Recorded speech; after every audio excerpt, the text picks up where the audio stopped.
সেই জন্য আমি এই রোদ। এগুলো কি নিয়েছিস তুই? কিসের জন্য নিয়েছিস? High high high all everyone, welcome back to my channel. আজকের দিনটা বুধবার। এই যে সকালবেলা আমি একটু মর্নিং ওয়াকে বেরিয়েছি আমাদের নিচে ওয়াকিং ট্র্যাকে। সকাল সকাল এই গাছগুলো দেখতে এত ভালো লাগে। আর ব্যাঙ্গালোরের ওয়েদারটা এখন অসাম, কারণ আমাদের গরমটা ঠিক থাকে ফেব্রুয়ারি এন্ড থেকে মার্চ এপ্রিল মে মাসের মিড অবধি। তারপরে বৃষ্টি হয়ে চতুর্দিক খুব ঠান্ডা হয়ে যায়। আমাদের ব্ল্যাঙ্কেট নিয়ে রাত্রিরে শুতে হয়, ফ্যানও অফ করে দিতে হয়। এই একটা ফ্ল্যাটে দেখুন কি সুন্দর পাখি ওরা পুষেছে, এগুলো লাভ বার্ডস। আমার খুব ভালো লাগে ওদের দেখতে যখনই আমি এই জায়গাটা দিয়ে হাঁটি। সকালের ওয়েদারটা আমার খুব খুব খুব ভালো লাগে এই সময়ের, কারণ একদমই গরম নেই আর ঠান্ডা, মানে খুব ঠান্ডা। যেরকম একটা বাজে হাওয়া বয় সেটা খুবই খারাপ আমাদের শরীরের পক্ষে, স্পেশালি যাদের ঠান্ডা লাগার ধাঁচ মানে আমার আছে। আমার খুবই তাড়াতাড়ি গ্ল্যান্ড ফুলে যায় এবং আমার ঠান্ডাটা লেগে যায়। সেই জন্য আমি এই রোদের, যেখানটা রোদ সেখানটা আমি বেশি করে হাঁটার চেষ্টা করি। 45 মিনিটস হাঁটার পর আমি তুহিনকে বলছি যে চল এবার ওপরে যাবি, তাহলে চল উপরে যাই। এগুলো কি নিয়েছিস তুই? কিসের জন্য নিয়েছিস?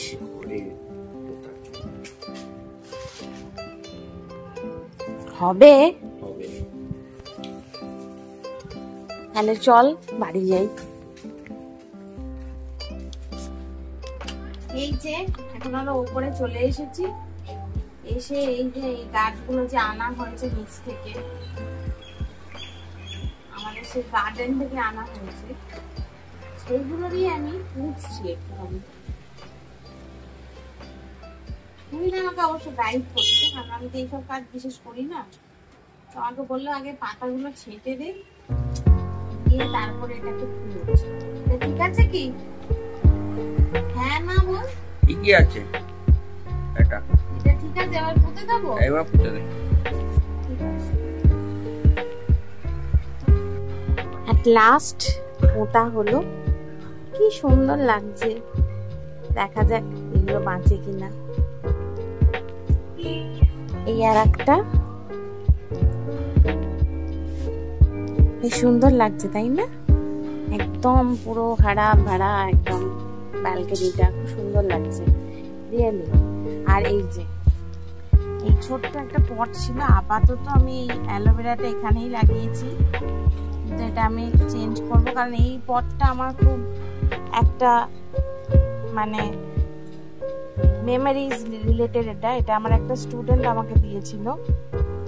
আমি যে আগের স্কুলে এমসিএফিতে পড়তাম সেইখানে আমাকে একটা স্টুডেন্ট এটা দিয়েছিল, তো সেই কারণে এই পটটা খুব স্পেশাল। তাই আমি পটের মধ্যে এখন আপাতত অ্যালোভেরা লাগিয়েছি। রোজ সকালে আমাদের দুজনের দায়িত্ব থাকে ব্রেকফাস্ট বানানোর। তো কিছু কিছু দিন আমি বানাই, কিছু কিছু দিন ও বানায়। আজকে ওর বানানোর দিন, তাই ও বানাচ্ছে। আজকে কি বানাচ্ছিস রে ব্রেকফাস্টে? ওকে, কতক্ষণ টাইম লাগবে রে? আচ্ছা, ও যতক্ষণে পোহা বানাচ্ছে আমি ততক্ষণে আমার জন্য একটুখানি সয়া মিল্কটা গরম করে নিচ্ছি। আমি এমনি ল্যাকটোজ ইনটলারেন্ট, তাই আমার এমনি দুধ খেলে খুব প্রবলেম হয়। তাই সকালবেলা উঠে আমি একটু সয়া মিল্ক খাই। তো সয়া মিল্কটা দেখুন ঢেলে নিচ্ছি। ঢেলে নিয়ে আমি একটু মাইক্রোওয়েভে গরম করে নেব। সয়া মিল্ক আমাদের শরীরের পক্ষে খুবই ভালো। এটা সয়াবিন যে আমরা খাই নাগেটস, সেই যে বিনস, সেই বিনস থেকে এক্সট্র্যাক্ট করে দুধটা বানানো হয়।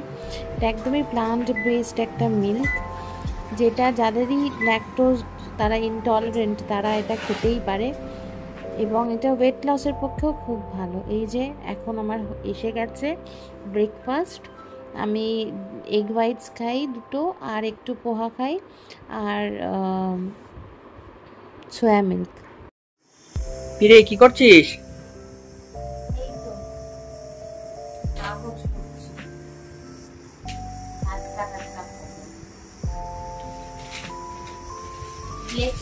দিয়ে আজকে যাওয়া হলো না কলকাতাতে, খুব স্যাড আমি এটার জন্য।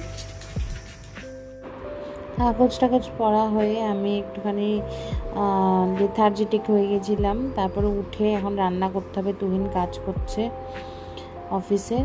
এই আমি এখন রান্নাঘরে যাচ্ছি, গিয়ে আজকে কি বানাবো। আজকে ভাবলাম একটু পনির বানাই। আমি বিয়ের আগে কোনোদিন ভেজ খেতাম না, কোনো দিন না, কিন্তু বিয়ের পরে স্পেশালি ব্যাঙ্গালোর আসার পর থেকে আমি একদম মানে মাছ মাংস খেতে আর ভালোবাসি না। আমি বেশিরভাগ দিনই আমাদের বাড়িতে ভেজ রান্না করি, আর ভেজ রান্না তুহিনও খুব পছন্দ করে, আর আমারও আজকাল খুব ভালো লাগে। এই আমি একটু ডালও বসিয়ে নিলাম আজকে, পনির, ডাল, আর এই পনিরের জন্য আলুগুলো আমি কেটে নিয়েছি, ধুয়ে নিয়ে ভালো করে একদম সেদ্ধ বসাতে দিয়ে দিয়েছি। আর এইখানে আমি চালও একটুখানি ধুয়ে নেব, নিয়ে আমি ওটাকে ভেজাতে দিয়ে দেবো, রাইসটা যেতে হয়। আর একটা জিনিস একটু ভাবছি করবো আজকে, মাশরুম। আপনারা হয়তো ভাবতে পারেন যে আমি বাড়িতে কি করছি, যারা আমাকে চেনেন। তো আমি রিসেন্টলি একটু স্যাবাটিক্যাল লিভে আছি, কারণ আমার আর ভালো লাগছিল না কিছু। I wanted a break from my monotonous work and job. তো মানে এখানে ব্যাঙ্গালোরের প্রেশার খুব কাজের, তাই আমি টেম্পোরারি কদিন লিভে আছি। তো এবার আমার মর্নিং স্ন্যাকটা নিয়ে নেওয়ার পালা। কিন্তু সত্যি কথা বলতে কি, আমি এই স্যাবাটিক্যাল ব্রেকটা নিয়ে আমার কিন্তু খুব ভালো লাগছে। আমি বাড়িতে থাকতে পারছি, আমি এনজয় করতে পারছি।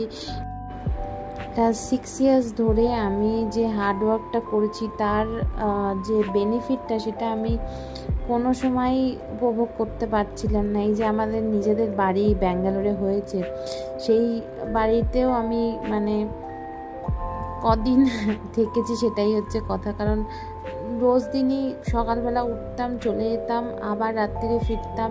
ফিরে আমার কোনো টাইমই ছিল না সংসারের দেখার, কিছুই করার টাইম ছিল না। তো এখন আমি অনেক নিজের টেক কেয়ার করতে পারছি, নিজের হেলথ ওয়াইজ, নিজের খাওয়া দাওয়া সব কিছুই, বাড়ির দেখভাল করা, সেটাও তো একটা দরকার।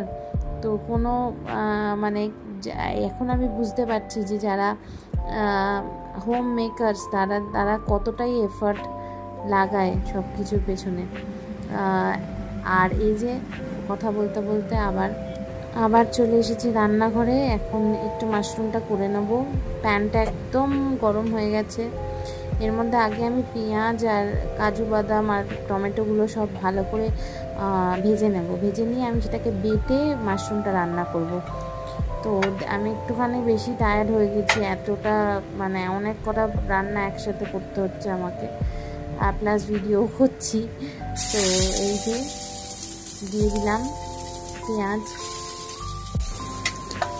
এইটা উপলব্ধি করেছি এই কদিনে যে চাকরি করা অনেক সহজ, কিন্তু বাড়ির দেখভাল করা, সবাইকে মানে সব কিছু চোখ দেওয়া, সব কিছু দেখা, বাড়ির পরিষ্কার পরিচ্ছন্নতা, রান্না বান্না করা, সব জিনিস, এভরিথিং। আমরা চাইলেই তো কুক রাখতে পারি, কিন্তু কুক রাখলে সেটা তো কোনো সলিউশন নয়। কারণ বাড়ির খাওয়া, নিজেদের হাতে রান্না করে খাওয়া, সেটার মজাই আলাদা, সেটার ভালোবাসাই আলাদা। গল্প করতে করতে আমার পেঁয়াজটা ভাজা হয়ে গেছে। এই টমেটোটা দিয়ে দিলাম, দিয়ে এটা ভালো করে ভেজে নিয়ে একদম পেস্ট হবে। পেস্ট হয়ে তারপরে মাশরুমগুলো আমি দিয়ে দেবো। চলুন অন্য একটা প্যানে আমরা একটু পনিরটাও করে নিই গল্প করতে করতে। প্রথমেই আমাদের বাঙালির প্রিয় ঝর্ণা ঘি আমি দিয়ে দেবো। এটা আমাদের বাঙালির সবার প্রিয়, এবং ব্যাঙ্গালোরে এখন খুব মানে প্রায় সব দোকানেই পাওয়া যায়, অনলাইনেও পাওয়া যায়। তো আমরা সেই জন্যে ঝর্ণা ঘিটাই প্রেফার করি কেনার, রাদার দ্যান এখানকার যেসব লোকাল ব্র্যান্ডসের ঘি। জানেন তো এখানে একটা ব্র্যান্ডের পনির পাওয়া যায় যেটার নাম গোবর্ধন। আমার মনে হয় বাংলাতেও পাওয়া যায়, কলকাতাতেও পাওয়া যায় এখন। তো এর পনিরগুলো এত ভালো খেতে, মানে এই ভাজার পরে আপনি যদি একটা খান, আপনার খেয়ে মনে হবে যে আপনি যেন সন্দেশ খাচ্ছেন, এত সুন্দর খেতে। আর এইদিকে আমি আলু সেদ্ধটা এখন দিয়ে দিচ্ছি, পনিরটা ভাজা হয়ে গেছে। সব গোটা গরম মশলা দিয়ে তার মধ্যে আমি আলুটাকেও দিয়ে দিই, কারণ আমি খুব অল্প তেলে রান্না করি, ভীষণই অল্প তেলে রান্না করি, কারণ হেলথ ওয়াইজও ভালো নয়। তাই তেল, ঘি, মশলা 3টে জিনিস আমি যতটা পারি অ্যাভয়েড করি। তো আজকে যেহেতু কিছু ননভেজ হচ্ছে না, তো এটার জন্যে আমি একটু ঝোল ঝোল করে রাখবো পানিরটা। আর এই যে দেখুন আমি হানি দিয়ে দিলাম, আমি চিনিও একদম মানে ইউজই করি না প্রায় বলতে গেলে। তো মিষ্টির জন্য আমি অল্প হানি ইউজ করি, যদিও বা জানি না কতটা হানিটাইও বা কতটা খাঁটি, বাট স্টিল চিনির থেকে বেটার। তো এই যে আমার মাশরুমের সেই ভাজাটা হয়ে গেছে, এবার এটা বাটার জন্য রেডি। আর পানিরও হয়ে গেছে এদিকে। ওদিকে দেখি মাশরুমটা কতদূর হলো। হ্যাঁ, মাশরুমও হয়ে গেছে। এবার সব বাটাবুটি করে মাশরুম দিয়ে এখন বেশ জল ছাড়তে দেওয়া হয়েছে। তুহিন খুব ভালো ছেলে, ও একটু সময় পেলেও আমাকে হেল্প করার চেষ্টা করে।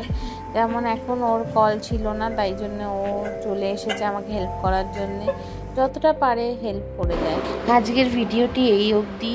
কেমন লাগলো সবাই জানাবেন, আর যদি ভালো লাগে একটা লাইক শেয়ার করে দেবেন এবং সাবস্ক্রাইব করে দেবেন আমার চ্যানেলটাকে। Thank you so much for watching.